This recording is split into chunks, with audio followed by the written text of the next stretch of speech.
मुझे अच्छा लगता, नेता प्रतिपक्ष अपने भाषण में उन्होंने अच्छा भाषण उस दिन दिया और उस भाषण में उन बातों का उल्लेख थोड़ा कर देते, खासतौर पर जो समाजवादी पार्टी की सरकार के समय हुए थे। क्या ये सच नहीं कि तमाम प्रकार के घोटालों में इन युवाओं के साथ भेदभाव भी हुआ था और उनके जीवन के साथ खिलवाड़ भी हुआ था? क्या लोक सेवा आयोग की भर्ती हो रही हो, अधीनस्थ सेवा चयन आयोग की भर्ती रही हो, माध्यमिक सेवा चयन आयोग की भर्ती रही हो, उच्चतर शिक्षा चयन आयोग की भर्ती रही हो, पुलिस भर्ती रही हो, कोई भर्ती ऐसी नहीं थी जिसमें धांधली और व्यापक शिकायत ना आई हो। और ये उत्तर प्रदेश के अंदर भर्ती घोटाला की चर्चा कर लेते, सहकारिता भर्ती घोटाला की भी चर्चा कर लेते, जल निगम भर्ती घोटाला की भी चर्चा कर लेते, गोमती रिवर फ्रंट की भी चर्चा हो जाती। कैसे 147 करोड़ के पीपीआर को बढ़ाकर के 1400 करोड़ रुपए से अधिक का पैसा खर्च होने के बाद भी कार्य अधूरा पड़ा हुआ है। खनन घोटाले की भी चर्चा कर लेते, उस समय के एक मंत्री आज भी बेचारे जेल में हैं। यानी ये स्थितियां थी। खाद्यान्न घोटाला है, घोटालों की जो श्रृंखला प्रारंभ हुई थी, ये सभी क्या थी? लेकिन मीठा मीठा गप और कड़वा कड़वा थू, ये जो प्रवृत्ति है ना, ये बड़ी विचित्र सी स्थिति पैदा कर देता है। और बड़ी चालाकी के साथ हमारे नेता प्रतिपक्ष निकलते हुए चल रहे थे कि ये भी हमने किया, वो भी हमने किया, वो भी हमने किया। हमने कहा इसीलिए तो जनता सम्मान नहीं दी, क्योंकि जनता जानती थी कि आपने नहीं किया है, करने वाले तो इस पक्ष के लोग हैं, इसलिए समर्थन इन्हीं लोगों को मिला।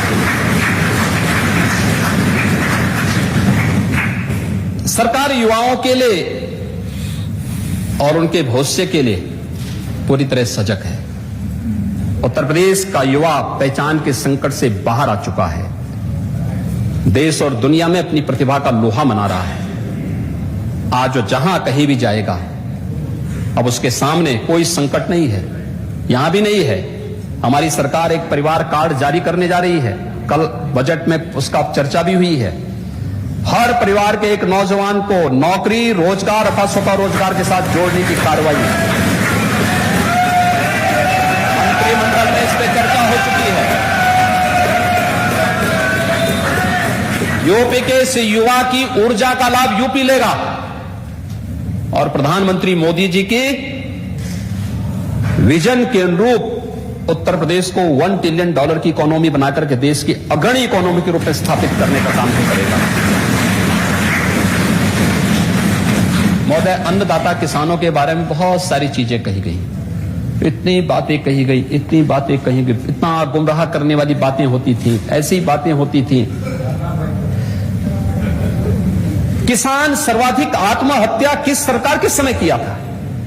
और मैं दावे के साथ कह सकता हूं कि उत्तर प्रदेश के अंदर सर्वाधिक किसानों की आत्महत्या 2004 से लेकर के 2016 के बीच में हुई है। हम लोग आए थे 2017 में, प्रदेश की माली हालत अच्छी नहीं थी, लेकिन तब भी हम लोगों ने 86 लाख किसानों के कर्ज माफी के कार्यक्रम को आगे बढ़ाने का काम किया।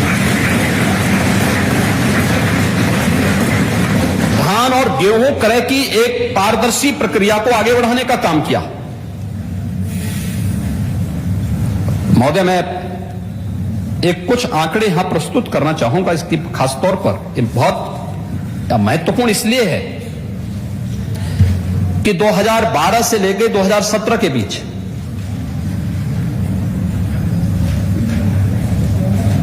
किसानों से धान का जो कुल क्रय किया गया, क्रय केंद्रों के क्रय केंद्र नहीं चलते थे, पिछली सरकारों में आड़तियों के माध्यम से क्रय किया जाता था, एमएसपी का लाभ किसान को नहीं मिल पाता था और उसका परिणाम था कि जितना लाभ किसान को मिलना चाहिए था नहीं मिला। अगर धान की ही मैं बात करूं, 2012 से 17 के बीच में 1042 लाख मीट्रिक टन धान का प्रोक्यूरमेंट हुआ आड़तियों के माध्यम से, लेकिन 17 से 22 के बीच में 1214 लाख मीट्रिक टन धान का क्रय सीधे किसानों से किया गया। बीच में कोई मीडिएटर नहीं था, कोई आड़ती नहीं था, कोई एजेंट नहीं था।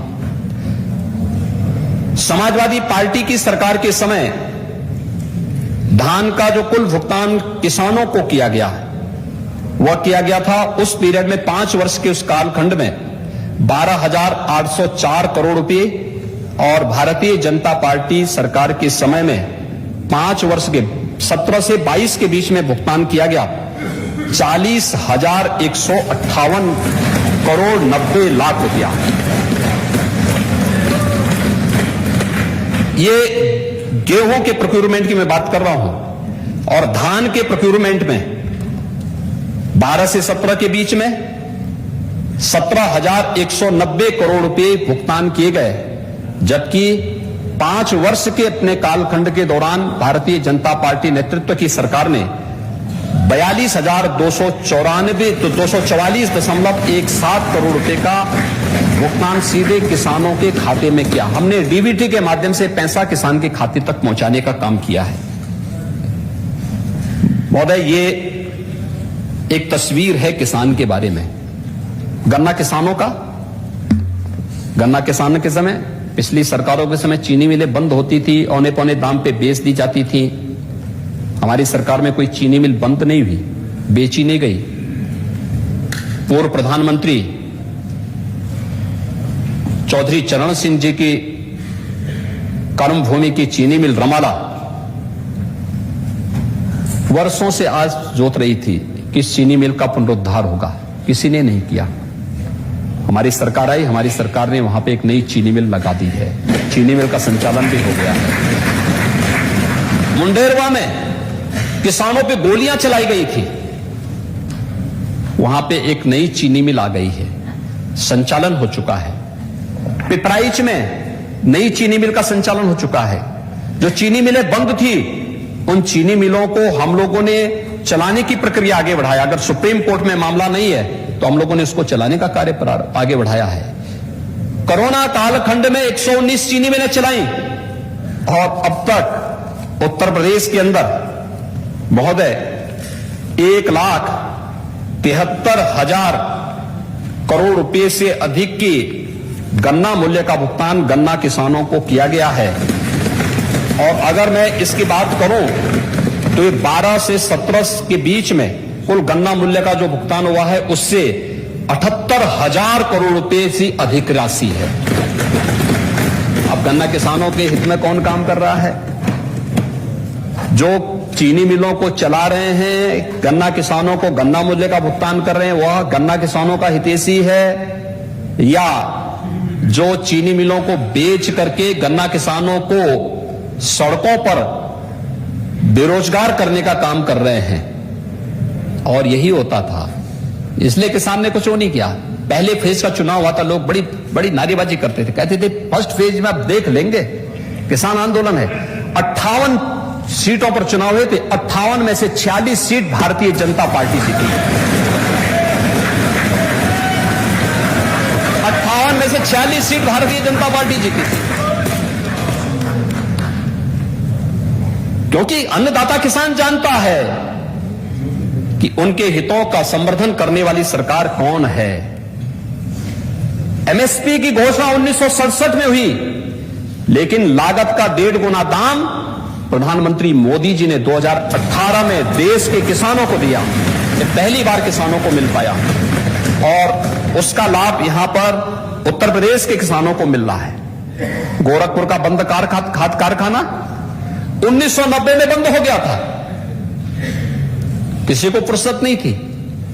कमोएश हमारे विपक्ष में बैठे हुए सभी मित्रगण, ये सभी केंद्र की सरकार में 1990 के बाद रहे हैं, प्रत्यक्ष व अप्रत्यक्ष रूप से रहे हैं।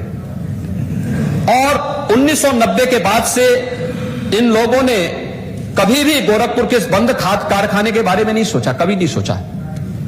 महोदय, आज गोरखपुर का खाद कारखाना फिर से प्रारंभ हो चुका है, वहां की चिमनी फिर से धुआं उगलने लग गई है, और वहां पर बेहतरीन खाद का उत्पादन फिर से हो रहा है। यह सरकार की कार्य पद्धति को प्रदर्शित करता है। यही नहीं, सरकार ने और भी काम किए। कृषि विज्ञान केंद्र किसान को तकनीक देने के लिए, किसानों के प्रशिक्षण के लिए, उन्हें उत्तम बीज मिल सके, उत्तम तकनीक मिल सके। कृषि विज्ञान केंद्र भारत सरकार 2014 में आने के बाद लगातार प्रदेश सरकार को कह रही थी कि हम कृषि विज्ञान केंद्र देना चाहते हैं, आप लीजिए। लेकिन यहां पर तो पहले से जो 69 कृषि विज्ञान केंद्र थे, उनकी हालत अत्यंत खराब थी, बहुत ही खराब स्थिति में थी। कोई पुरसाहल नहीं था, कोई पूछने वाला नहीं था। 20 कृषि विज्ञान केंद्र उत्तर प्रदेश को मिल रहे थे, नहीं लिए गए। 2017 में हम लोग आए, हमारे कृषि मंत्री जी गए, एक ही बार में सभी 20 कृषि विज्ञान केंद्र उत्तर प्रदेश को प्राप्त हो गए।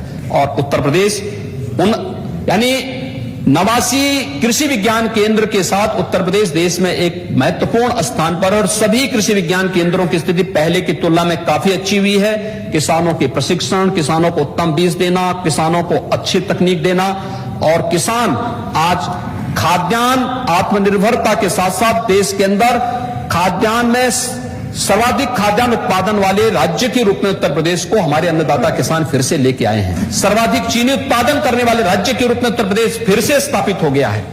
नहीं तो पिछड़ता जा रहा था। हर एक फील्ड में वो उत्तर प्रदेश को पिछड़ते जा रहे थे। आज ये सभी कृषि विज्ञान केंद्र प्रदेश के अंदर फिर से काम करने प्रारंभ हो गए हैं। ई नाम के साथ प्रदेश की मंडियों के आधुनिकीकरण के साथ साथ उनके विस्तारीकरण की कार्रवाई को आगे बढ़ाना, और 125 मंडियों को इस दौरान प्रदेश के अंदर ई नाम के साथ जोड़ने की कार्रवाई भी हुई है। और यही नहीं, प्रदेश के अंदर किसानों के अलावा जो गन्ना किसानों की अन्य समस्याएं थी, महोदय, चीनी मिलें बंद होती थी क्योंकि किस प्रकार का सिंगंजा उन पे कसा हुआ था, बंद करने की साजिश होती थी, फिर उसको औने पौने दाम पर बेचने की साजिश होती थी। आज तो चीनी मिलें, हम लोगों ने भारत सरकार से अनुरोध किया कि उत्तर प्रदेश की चीनी मिलों को शुगर प्रोडक्शन के साथ साथ इथेनॉल प्रोडक्शन के साथ भी जोड़ा जाए। और मैं आभारी हूं प्रधानमंत्री जी का, जिन्होंने परमिशन दी पूरे देश के अंदर, और हम लोग इसके माध्यम से देश के अंदर आज सर्वाधिक इथेनॉल उत्तर प्रदेश की चीनी मिलों में उत्पादन हो रहा है। यह इस समय 107.21 करोड़ लीटर हो गया। उत्तर प्रदेश में इस समय इथेनॉल का जो उत्पादन हो रहा है, और उत्तर प्रदेश देश का सबसे बड़ा इथेनॉल आपूर्तिकर्ता राज्य के रूप में भी स्थापित हुआ है। यानी ये जो पैसा पहले पेट्रो डॉलर के रूप में बाहर जाता है, अब वो पैसा बाहर नहीं जाएगा, बल्कि इथेनॉल के रूप में, जब उस इथेनॉल का इस्तेमाल यहां के वाहनों में उपयोग करने के लिए अभी उसको 10% फिर 20% तक बढ़ाने की कार्रवाई आगे बढ़ी है। लेकिन जब एक प्रक्रिया आगे बढ़ेगी, ये पैसा भी जो जा रहा है किसान के खाते में जा रहा, अन्नदाता किसान को जो पैसा पहले बाहर जाता था, गल्फ कंट्रीज को जाता था, अब वहां न जाकर के वो पैसा हमारे अन्नदाता किसान की जेब में डालने का काम प्रधानमंत्री मोदी जी ने किया है, और ये किसान की आमदनी को कई गुना बढ़ाया है। ये उत्तर प्रदेश में इस दौरान हुआ है। और महोदय, यही नहीं, प्रदेश के अंदर अन्नदाता किसान को, उत्तर प्रदेश को मैं बार बार कहता हूं, उत्तर प्रदेश तो प्रकृति और परमात्मा का प्रदेश है। दुनिया की सबसे फर्टाइल लैंड हमारे पास है, सबसे अच्छा जल संसाधन हमारे पास है। पिछली सरकारों में होड़ लगी रहती थी कि कितने ब्लॉक को हम डार्क जोन घोषित कर लें, डार्क जोन घोषित करने की होड़ लगी रहती थी। हमने डार्क जोन से उसे उभारने का काम किया है। सिंचाई की योजना में प्रधानमंत्री कृषि सिंचाई योजना के माध्यम से भारत सरकार बार बार राज्य सरकार को कहती थी कि भाई हम आपकी पुरानी लंबित सिंचाई परियोजनाओं को पूरा करना चाहते हैं, जिससे अन्नदाता किसान को सिंचाई की सुविधा उपलब्ध हो सके, वो अधिक उत्पादन कर सके, लागत कम हो सके, उत्पादन ज्यादा बढ़ सके। लेकिन पिछली सरकारों की अब फुर्सत नहीं थी इन सब चीजों को करने की। आज हम लोगों ने बाण सागर परियोजना पूरी कर ली, अर्जुन सहायक परियोजना पूरी कर ली, सरयू नहर राष्ट्रीय परियोजना पूरी कर ली। ऐसी 20 से अधिक सिंचाई की परियोजनाओं को सरकार ने पूरा किया, और वर्तमान में लगभग 21 लाख हेक्टेयर से अधिक लैंड को सिंचाई की अतिरिक्त क्षमता पिछले 5 वर्षों के अंदर प्रदेश के अंदर उपलब्ध कराने का कार्य हुआ है, जिसमें महोदय 45 लाख से अधिक किसान इससे लाभान्वित हुआ है। पर ड्रॉप मोर क्रॉप के अंतर्गत भी बुंदेलखंड में तमाम प्रकार के प्रोजेक्ट वहां पर लगाए गए और भी अन्य कार्यक्रम प्रदेश के अंदर इस योजना के अंतर्गत हुए हैं। महोदय, यही नहीं, प्रदेश के अंदर हमारे श्रमिकों के लिए पिछली सरकार ने आखिर क्या कार्य योजना बनाई थी? उन्हें एक समस्या मानते थे लोग, और जब समस्या आती है, अंतर यही है, आप समस्या पर चर्चा करते हैं, समस्या पे चिंतन करते हैं, हम लोग समाधान पर चिंतन करते हैं। महोदय, समाधान के यानी समस्या के 2 ही समाधान होते हैं और दोनों का नाम एक ही है, भाग लो भाग लो।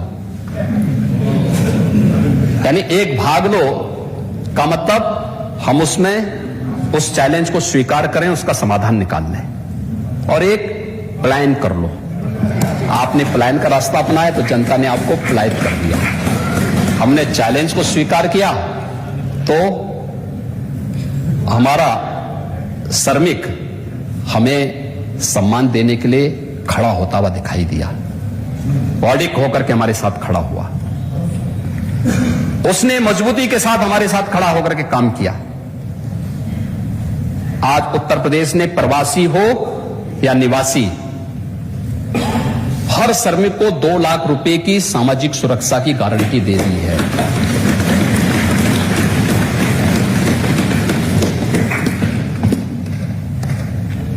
$5 लाख रुपए की स्वास्थ्य बीमा का कवर भी हर एक श्रमिक के लिए उत्तर प्रदेश के अंदर अनिवार्य कर दिया गया है। फ्री में, कोई पैसा उनको नहीं देना है, पैसा सरकार देगी। यह सुविधा भी उन्हें उपलब्ध कराया जा रहा है। बटाईदार जितने भी हमारे थे जो खेती किसानी के साथ जुड़े होते थे, 5 लाख रुपए की मुख्यमंत्री कृषक बीमा दुर्घटना बीमा योजना के अंतर्गत उसे कवर करने की गारंटी भी सरकार ने उन्हें उपलब्ध करवा दी है। और यही नहीं, हर एक श्रमिक को कोविड महामारी के दौरान भरण पोषण भत्ता उपलब्ध करवाने का कार्य, संकट का साथी कौन, ये कोरोना महामारी ने बता दिया है। सरकार उनके द्वार थी।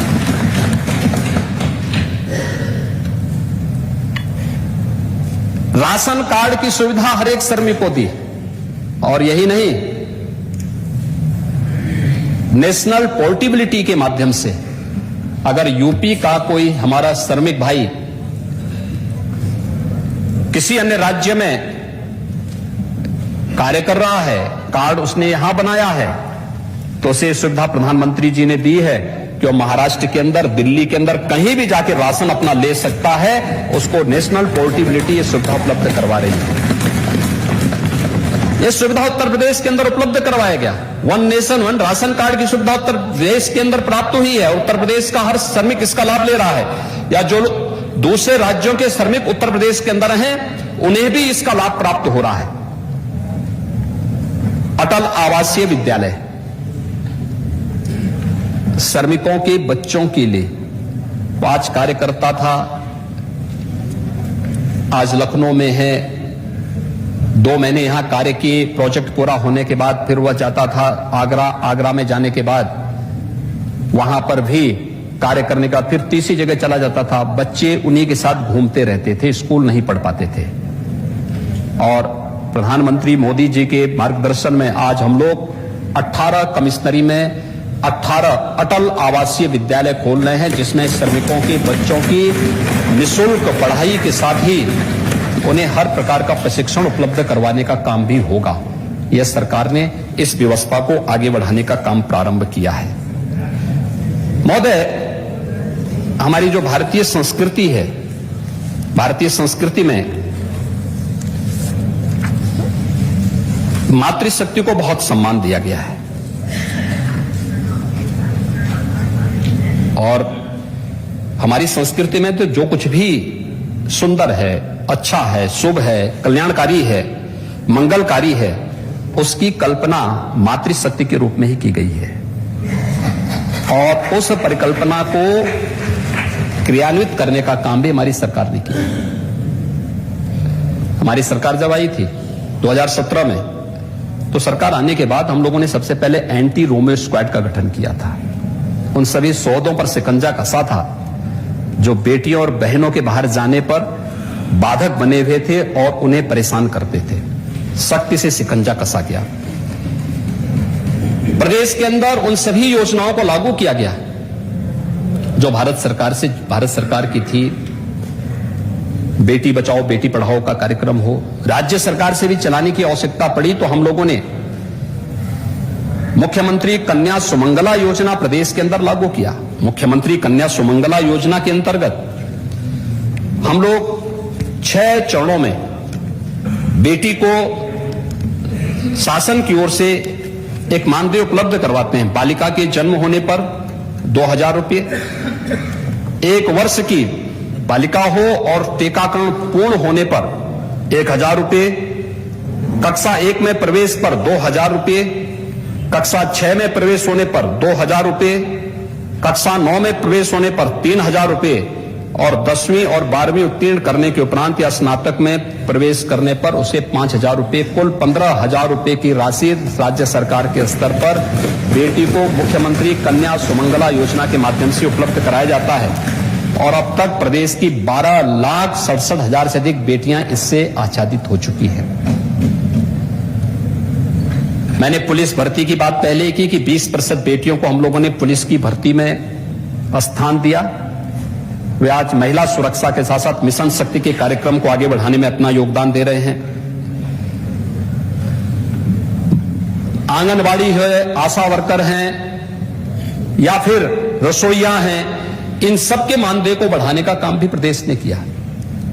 कोई सम्मानजनक ढंग से आज आप देखते होंगे, वे आंदोलन नहीं बल्कि कोरोना जैसी महामारी के दौरान अपनी जान को जोखिम में डाल करके उन लोगों ने 25 करोड़ जनता को बचाने का काम भी किया। अभिनंदनीय है उनका काम। एएनएम है, आशा संगनी है, आंगनवाड़ी है, उन सब ने अपनी जान को जोखिम में डाल करके एक एक प्रदेश के नागरिक को बचाने का काम किया और हेल्थ वर्कर्स के साथ कदम से कदम मिला करके उन्होंने उस संकट के दौर से प्रदेश को बाहर, प्रदेश का मॉडल प्रस्तुत सबके सामने प्रस्तुत किया। तो प्रदेश सरकार ने भी और भारत सरकार ने भी उनके सम्मान का संवर्धन करने की कार्रवाई को आगे बढ़ाया। महोदय, प्रदेश ने विगत 5 वर्ष के दौरान बहुत सारी अपने ऐसे कार्यक्रम चलाए जो भारत सरकार के साथ मिलकर के डबल इंजन की सरकार का लाभ वास्तव में प्रदेश की जनता को प्राप्त हो सके।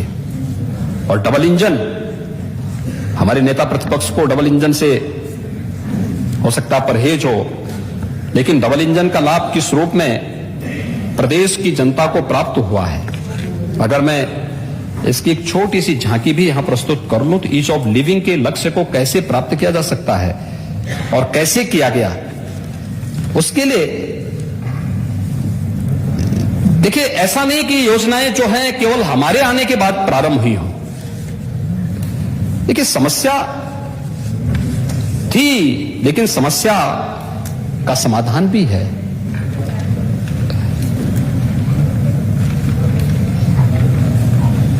अगर आपके मन में कुछ करने की इच्छा है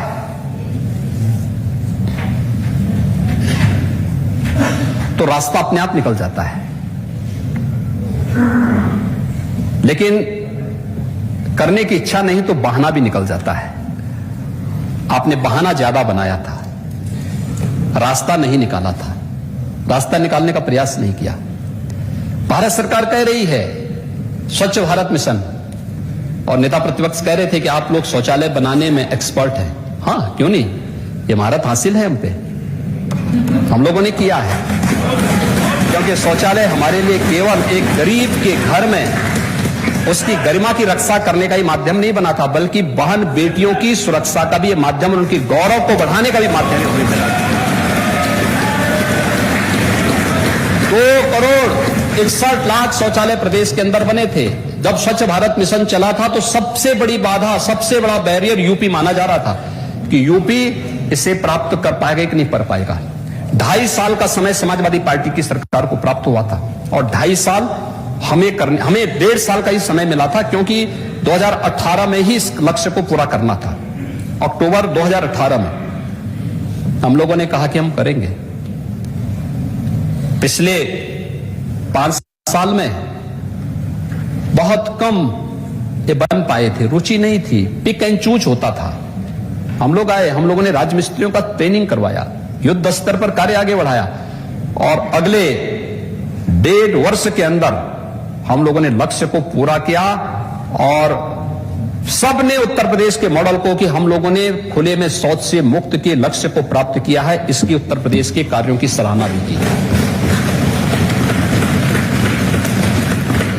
लाभ क्या हुआ है, मैं इसका लाभ भी बताता हूं। हमारे पूर्वी उत्तर प्रदेश से जुड़े हुए हमारे मान्य जनप्रतिनिधि होंगे, गोरखपुर, कुशीनगर, देवरिया, महाराजगंज, सिद्धार्थनगर, संत कबीर नगर, बस्ती, बलरामपुर, बहराइच, पीलीभीत, सहारनपुर तक ये पूरी बैठ जाती थी। हर वर्ष हजारों बच्चों की मौत होती थी इंसेफ्लाइटिस से। इंसेफ्लाइटिस के लिए हमारी लंबी लड़ाई चली थी। मैं 1998 में पहली बार सांसद बना था और तब से हम लोग इसके खिलाफ लड़ाई लड़ते थे। लेकिन मुझे आश्चर्य होता है कि इस समस्या को हम लोगों ने केवल उपचारात्मक करने का प्रयास किया। नहीं हो सकता था, उपचारात्मक नहीं था। उसके लिए हमें क्या तरीके अपनाए जाने चाहिए उसके बारे में कोई प्रयास नहीं हुआ था।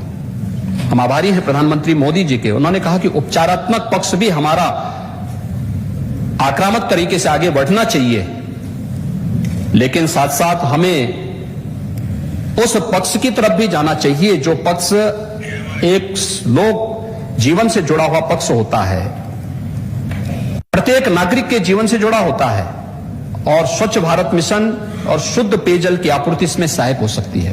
और महोदय, मुझे बताते हुए आज प्रसन्नता है, इंसेफ्लाइटिस जिसमें 40 वर्ष में, जिस महामारी के कारण 40 वर्ष में 50,000 से अधिक मासूम बच्चों की मौत हुई पूर्वी उत्तर प्रदेश में। और ये 50,000 बच्चे कौन थे? या तो दलित संवर्ग से मलिन बस्तियों में रहने वाले बच्चे थे या अल्पसंख्यक समुदाय के बच्चे थे।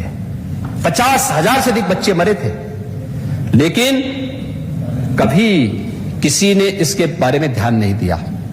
2017 में हमारी सरकार आई, हमने अंतर विभागीय समन्वय समिति बनाई और फिर इस पर कार्य प्रारंभ हुआ। केंद्र और प्रदेश सरकार ने सामूहिक रूप से कार्य किया। यहां पे हमने हॉस्पिटल भी किए, पीको बनाए, मिनी पीको का निर्माण किया, हमने आईटीसी का निर्माण किया, इंसेफ्लाइटिस ट्रीटमेंट सेंटर जगह जगह भी स्थापित किए और हमने शौचालय बनाने के साथ साथ शुद्ध पेयजल की आपूर्ति भी उन क्षेत्रों में करने का कार्य किया। आज परिणाम क्या है? इंसेफ्लाइटिस से 95% मौतें कंट्रोल हो चुकी हैं। इंसेफ्लाइटिस से जो बच्चे मरते थे आज नहीं मर रहे हैं। क्या ये शौचालय का परिणाम नहीं, शौचालय का निर्माण का परिणाम नहीं आया है? या वो बच्चे आपके वोट बैंक नहीं थे तो क्या आप उसके बारे में कोई कार्य योजना नहीं बनाएंगे? वो चौराहे पे भाषण नहीं दे सकते थे, क्या आप उसके बारे में बोलेंगे नहीं? उन बच्चों की ही गलती थी या देश या प्रदेश उनकी उन प्रतिभा से वंचित रहा जो असमय कालकल्पित हुए? अन्यथा उनकी ऊर्जा हमें मिली होती, उनकी प्रतिभा का लाभ हमें मिला होता। हमारा तो एक एक किसान, हमारा एक एक श्रमिक, हमारा एक एक नौजवान हमारी ऊर्जा का प्रतीक है और हमें उस पर गौरव की अनुभूति करनी चाहिए। लेकिन उसकी उपेक्षा इसलिए होती थी क्योंकि वो मलिन बस्ती में रहता था, क्योंकि वो अल्पसंख्यक बस्तियों में रहता था और उस स्थिति से उभारने का कभी प्रयास नहीं हुआ। और इसीलिए खिल्ली उड़ाई जाती है कि आप तो शौचालय बनाने में एक्सपर्ट हैं। भाई हमारी तो योग्यता वही है, भाई हम लोग तो वहीं से निकले हैं कि कैसे उस समस्या को हमने देखा तो उस समस्या का समाधान का रास्ता भी हम लोग निकालेंगे। और आभारी है पूरा देश, 10 करोड़ लोगों को देश के अंदर एक एक शौचालय देने का काम प्रधानमंत्री मोदी जी के नेतृत्व में है।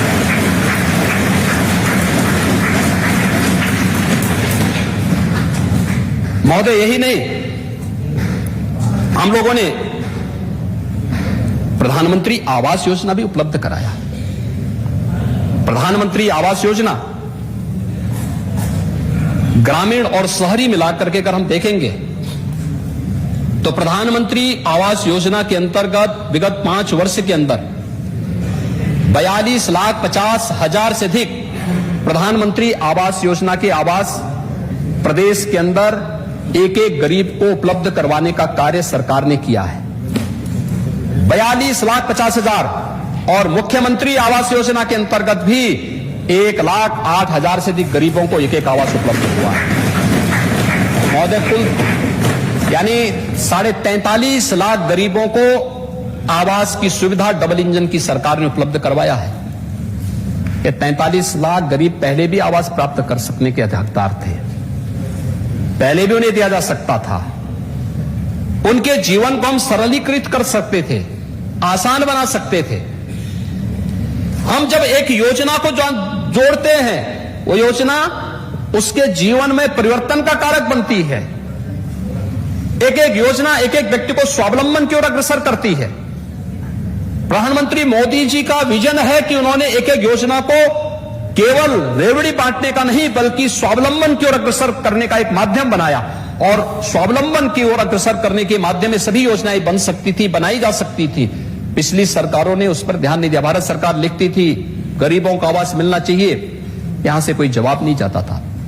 हमें अवसर मिला, हम लोगों का सौभाग्य मिला कि हम लोग उन गरीबों की सेवा कर सकें और 43.5 लाख गरीबों को बनटांगिया गांव, आजादी के बाद वोटिंग का अधिकार नहीं था।